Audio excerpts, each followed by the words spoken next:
Good morning. If I look tired, it's because I am tired. Interesting things have been happening.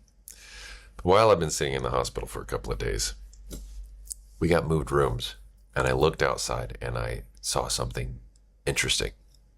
But before I show you what I saw, I was on YouTube watching a clip of Lee Childs. He writes the Reacher series, if you've never read the books or seen the show with Alan Ritchson. Really good show. And he was talking about his writing method and different questions he's been asked over the years by different readers and interviewers and such. And he said one of the common questions he gets, which I think is a dumb question, is where do you get your ideas from? And he says everywhere. And I've been really distracted by lots of important things in life lately. But hearing him say his answer, which is everywhere, he gets his ideas from everywhere, it kind of reminded me of one of the reasons I started writing, is that I had an imagination dreaming of all these interesting things happening in really boring places. I remember sitting in church, and the church we had these air ducts up on the ceiling. And because I was really bored sitting listening to the sermon, I pictured ninjas crawling through the air ducts. And his answer just kind of reminded me that, yeah, one of the reasons we write is that we have really interesting ideas everywhere we go. I have science fiction, fantasy, lone gunman stories, and they go through my head all the time. I'll be driving in traffic thinking about, oh, well, what if, I'm sitting here at a stoplight and I'm like, what if my main character drifted through this intersection, but in a minivan, and all the doors were broken open and the glass is shattered and he's got a buddy next to him. And it's kind of that comical, both of them are screaming, as they're drifting, and the person sitting in the car is like watching this in slow motion. Or maybe it's a police officer, and the police officer's watching this happen, and the police officer's like, what the? And they're just like screaming. Very comical moment. And then, of course, he joins the chase and finds out there's all other sorts of stuff going on. That kind of stuff goes through my head all the time. And just hearing him answer that, which I still think's a dumb question. You're a writer. Where do you get your ideas from? It actually revived in me that, Christian, there's a reason you're a writer. And sometimes in your life, you might be like, I love doing something, but I've been doing it so long, sometimes I kind of lose the flavor for it. I still identify myself as a writer or a musician or a painter, but I just haven't done it in a while. That's okay. Sometimes life gets in the way for very good reasons. Sometimes life just gets in the way because of boring but important reasons. We just got to grind with work, and we got to take care of our families, and we have just responsibilities. And there's nothing to be ashamed of to say, well, life took precedent. Okay, life can take precedent. And when the time's right,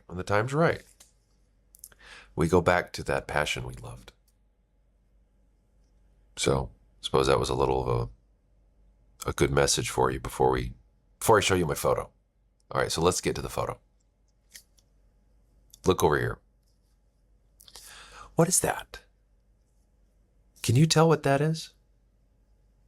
So this is the view from literally where I'm sitting. And I saw this as soon as we got in the room. So the last room we had a beautiful view of the mountains and the Chase building, and central to western Denver. It was pretty. So we got moved over here, and my view is inside of like 4 buildings all couched together. And so I'm scanning, and I'm just taking scope of outside the windows, and I see that. And I'm like, what is that? And then I zoom in, and that's a door into an air duct. And I'm like, wait a second. That's an interesting door to an air duct. That is man-sized. That is a man-sized door to an air duct. Why would you need a man-sized door to an air duct? And if so, what would a man want to get into that air duct to do who wasn't an air duct cleaner or a maintenance person? And then, of course, I always go back to one of my characters, Lance Freeman, and I'm like, okay, well, why would he need to get into an air duct? Well, if I'm at a hospital, what might be happening at the hospital that he would need to climb into an air duct to access or to avoid or to hide from? And so I had to set this cascade of different ideas. Cascades, it's a good word. And I just wanted to share this with you to go, there are boring things everywhere in your life that if the right character or the right situation were to encounter this boring thing, or maybe not so boring, what might that mean? Because the door itself isn't what's interesting. It's what the door could mean to someone who is interesting.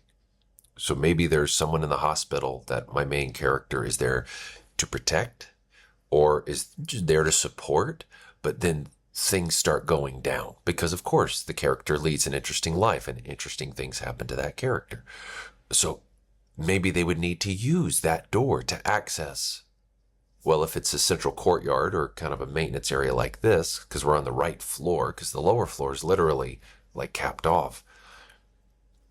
Well, maybe they would need to access that little door for a reason. And if they did, where would they need to go?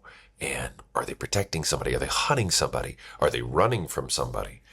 And I just had a whole host of interesting ideas that could totally turn into a story. I could literally just sit here and come up with an entire novella for this character, or a major area scene of, doesn't have to take place across the entirety of this city.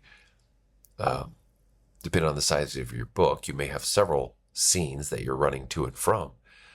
But one important one could reside in this hospital, and that door could play an important part in it.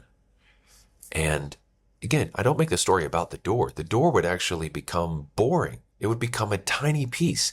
What it did for me was spark a bigger story of what that door could mean.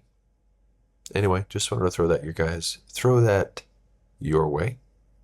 Thanks for watching. That's it for now. We'll talk later.